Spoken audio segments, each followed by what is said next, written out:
নমস্কার বন্ধুরা, আজ আপনাদের জন্য নিয়ে এসেছি ডিম দিয়ে চিচিঙ্গা ভাজি। একবার ট্রাই করে দেখবেন। প্রথমে একটি কড়াইতে পরিমাণ মতন তেল দিলাম।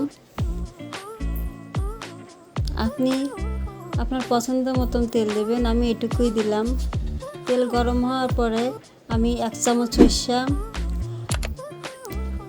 আর একটু লবণ দিব।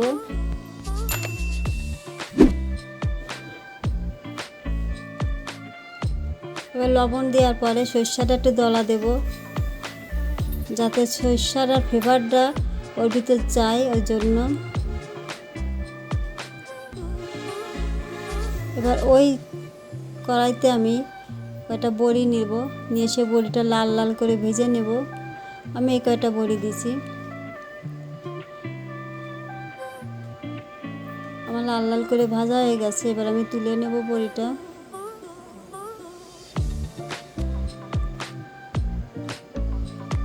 ওই কড়ার ভিতর আমি একটা বড় সাইজের পেঁয়াজ, একটা টমেটো আর 4টা কাঁচা লঙ্কা নিয়েছি।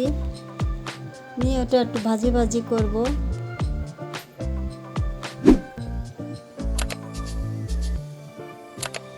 ভাজি করার জন্য আমি নরম হওয়ার জন্য 1 চামচ লবণ দিলাম, যাতে ভাজিটা ভালো হয় লবণটার জন্য।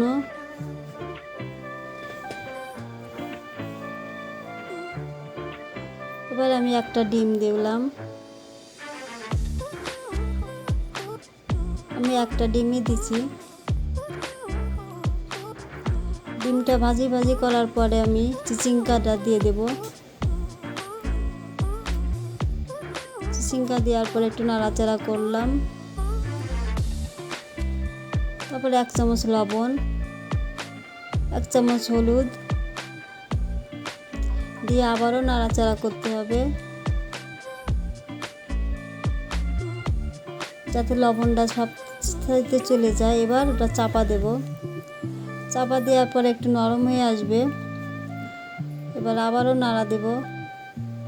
ওর থেকে আবার জলও গলে, চিচিঙ্গা থেকে জলটা শুকানো পর্যন্ত অপেক্ষা করতে হবে। মাঝে মাঝে একটু নাড়া দিতে হবে, একটু ঢাকনা দিতে হবে। আমার এই পর্যায়ে এরকম চলে আসছে।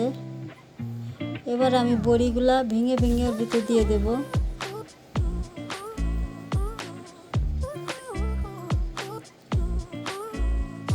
ভেঙে দিলে হবে কি, সবগুলোই ভালো যাবে, ওইগুলা আস্তে আস্তে থেকে। এবার বড়ি দেওয়ার পরে আবার নাড়াচাড়া করে দেব, একটু খুন্তি দিয়ে ঘেটে ঘেটে দেব।